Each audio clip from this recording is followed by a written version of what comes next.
দর্শক এই বিষয়ে আলোচনার জন্য স্টুডিওতে আছেন আইএসপি এবির সভাপতি এবং মেটাকোর সাবকম লিমিটেডের পরিচালক আমিনুল হাকিম। এ সময় বাণিজ্যে আপনাকে স্বাগত জানাচ্ছি।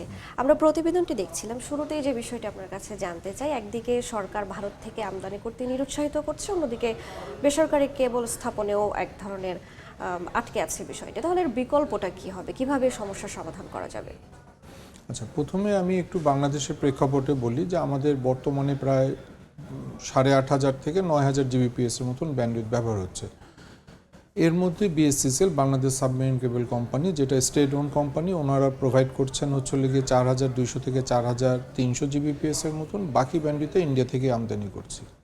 তো ইন্ডিয়া থেকে কেন আমদানি করতে হচ্ছে? কারণ বর্তমানে স্টেট ওন কোম্পানি কিংবা সাবমেরিনের সংখ্যা বাংলাদেশে প্রচুর কম। আমরা সবাই জানি যে বর্তমানে দুটো সাবমেরিন কেবল বাংলাদেশের সাথে কানেক্টেড। প্রথমটি হচ্ছে লিখে CME-4 এবং CME-5। CME-4 এর যদি ক্যাপাসিটি আপনি দেখেন, আমাদের CME-4 এর ক্যাপাসিটি হচ্ছে লিখে 4,600 জিবিপিএস এবং CME-5 হচ্ছে লিখে 2,500 জিবিপিএস। তো অলটুগেদার আমাদের বলতে পারি যে বাংলাদেশে সরকারি প্রতিষ্ঠানের সক্ষমতা আছে 7,000 জিবিপিএস। তার মানে আমরা বাধ্য হয়ে ইন্ডিয়া থেকে আমদানি করতে হবে। এখন কতদিন করব এই কোশ্চেনটা আসে।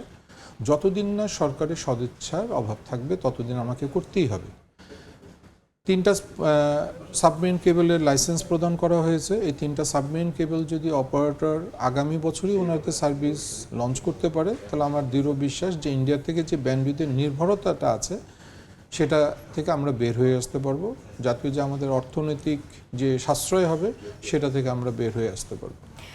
বেসরকারি কেবল স্থাপনে আটকে আছে, সরকারের অনুমতি দেয়া হচ্ছে না, কেন দেয়া হচ্ছে না আপনাদের কি মনে হয়? আচ্ছা, সেটা তো আমরা আসলে বলতে পারবো না, সরকার পক্ষ থেকেই বলতে পারবো। আমি কাজের অগ্রগতি কিংবা আমার ইম্পর্টেন্সটার ক্ষেত্রে আমি বলি যে দেখেন, আমরা সবসময় বলে থাকি যে বাংলাদেশে আমাদের যে পরিমাণ ইন্টারনেটের ব্যবহার প্রয়োজন ছিল কিংবা ইন্টারনেটের পেনিট্রেশন হচ্ছিল, এটা কিন্তু কোনো সময় আমরা সেই মাইলস্টোনটা টাচ করতে পারি নাই। বর্তমানে আমাদের আপনার কনজামশনটা যদি আমি দেখি 2013 সাল থেকে 2025 সাল, 2013 সালে আমার স্পষ্ট মনে আছে বাংলাদেশের টোটাল ব্যান্ডউইথের চাহিদা ছিল মাত্র 50 জিবিপিএস এবং 2015 সালে যদি আপনি দেখেন এই 50 জিবিপিএস ব্যান্ডউইথের চাহিদা বেড়ে এটা হয়ে গেছিলো প্রায় 150 জিবিপিএস এর মতন। এবং পরবর্তী 2017 সালে যদি আপনি দেখেন 2017 সালে এই 150 জিবিপিএস ব্যান্ডউইথ বেড়ে হয়ে গিয়েছিল প্রায় 470-480 জিবিপিএস। এবং আজকে 2025 সাল যদি আপনি দেখেন, আমি যেটা বলছিলাম যে 8,500 থেকে 9,000 জিবিপিএস এর চাহিদা আছে।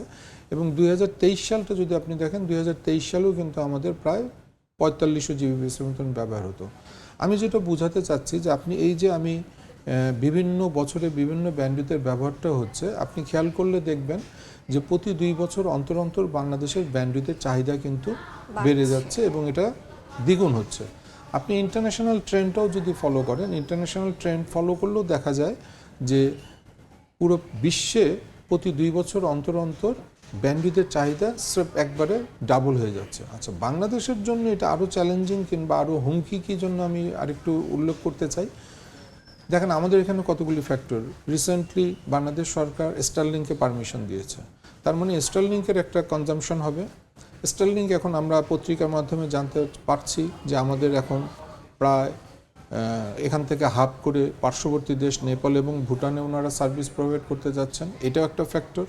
এই সব ফ্যাক্টর যদি ক্যালকুলেশন করেন, তার মানে আগামী বছর কিংবা 2027 সালে যে আমার এটা 20,000 কিংবা 20 টাকার উপর ব্যান্ডউইথটা ব্যবহার বেড়ে যাবে।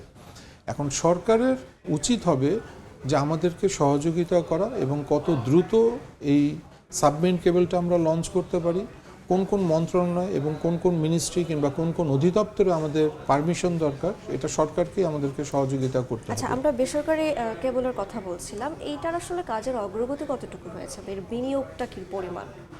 আচ্ছা, কাজের অগ্রগতি আমি যদি বাংলাদেশ থেকে বলি যে আমাদের বাংলাদেশ থেকে একবার পয়েন্ট টু পয়েন্ট একটা কেবল যাচ্ছে সিঙ্গাপুরে, যেটা দূরত্ব হচ্ছে গিয়ে আনুমানিক 3,500 কিলোমিটারের মতন।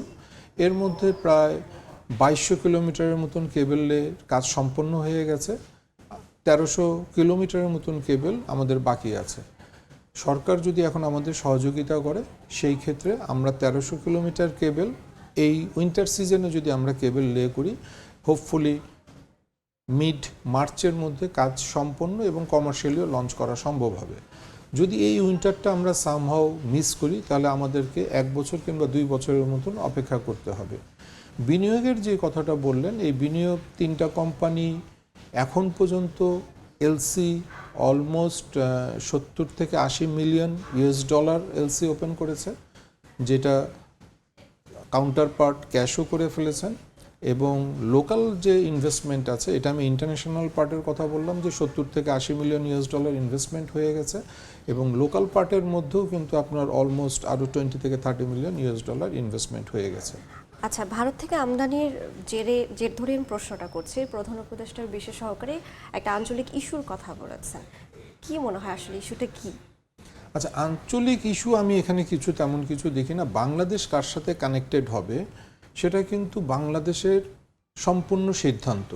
বাংলাদেশ সিঙ্গাপুরের সাথে একটা পয়েন্ট টু পয়েন্ট কেবল লে করছে, এখানে আঞ্চলিক ইস্যুর কোনো আসলে আমি কোনো ব্যাপার দেখি না প্রথমত।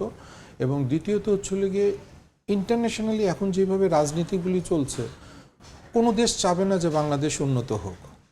এখন তাদের সাথে তাল মিলিয়ে যদি আমাদের নীতি নির্ধারক কিংবা পলিসি মেকাররা যদি বলে যে আঞ্চলিক ইস্যু আছে, না এটা করা যাবে না, তার মানে হচ্ছে আমি আমার সার্বভৌমত্বকে রক্ষা করছি না, আমি বাইরের থার্ড পার্টি একটা কান্ট্রির ইচ্ছাকে প্রাধান্য দেওয়ার চেষ্টা করছি। আঞ্চলিক কোনো ইস্যু নিয়ে এখানে কোনো আমি তেমন কিছুই দেখি না। আচ্ছা, সার্বিক পরিস্থিতি মোকাবেলায় সরকারের প্রতি আপনাদের আসলে পরামর্শটা কি থাকবে?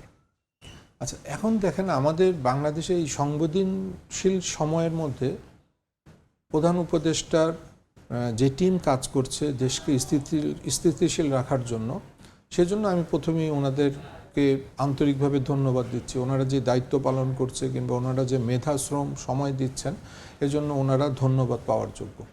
কিন্তু বাংলাদেশকে শুধুমাত্র এখন পরিচর্যা করলেই হবে না, কিন্তু আগামী দিনের বাংলাদেশকে প্রস্তুতি নেওয়ার জন্য কিন্তু এটাই এখন হচ্ছে রাইট টাইম। বাংলাদেশের ইতিহাস যদি তৈরি করতে চান, বাংলাদেশকে এখনই ইতিহাস তৈরি করতে হবে।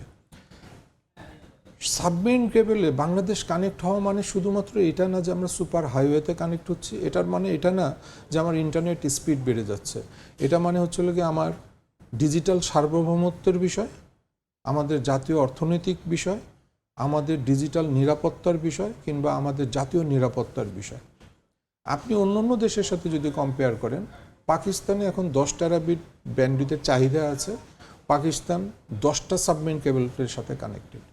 ইন্ডিয়া 20-এর অধিক সাবমেরিন কেবলের সাথে কানেক্টেড। সিঙ্গাপুরের মতন ছোট্ট একটা দেশ, 55 লক্ষ থেকে 60 লক্ষ জনসংখ্যার দেশ, সেখানেও কিন্তু আপনার প্রায় 35 থেকে 40টা সাবমেরিন কেবলের সাথে কানেক্টেড। তার ফলশ্রুতিতে কী হয়েছে, সিঙ্গাপুর, ইন্ডিয়া ওনারা ডেটা সেন্টারের হাবে পরিণত হয়েছে। আর আজকে আপনি যেটা বললেন, বাংলাদেশ হয়েছে গিয়ে ব্যান্ডউইথ আমদানির নির্ভর একটা দেশ।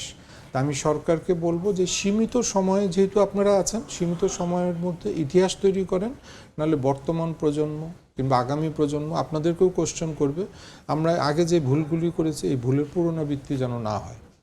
আমরাও আশা রাখি যে সামনে কোনো সংকট তৈরি না হোক এবং এই সমস্যা দ্রুত সমাধান একটা হোক।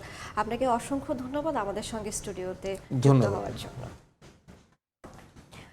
এতক্ষণ আমাদের সঙ্গে যুক্ত ছিলেন আইএসপি এবির সভাপতি এবং বেটাকোর সাবকম লিমিটেডের পরিচালক আমিনুল হাকিম।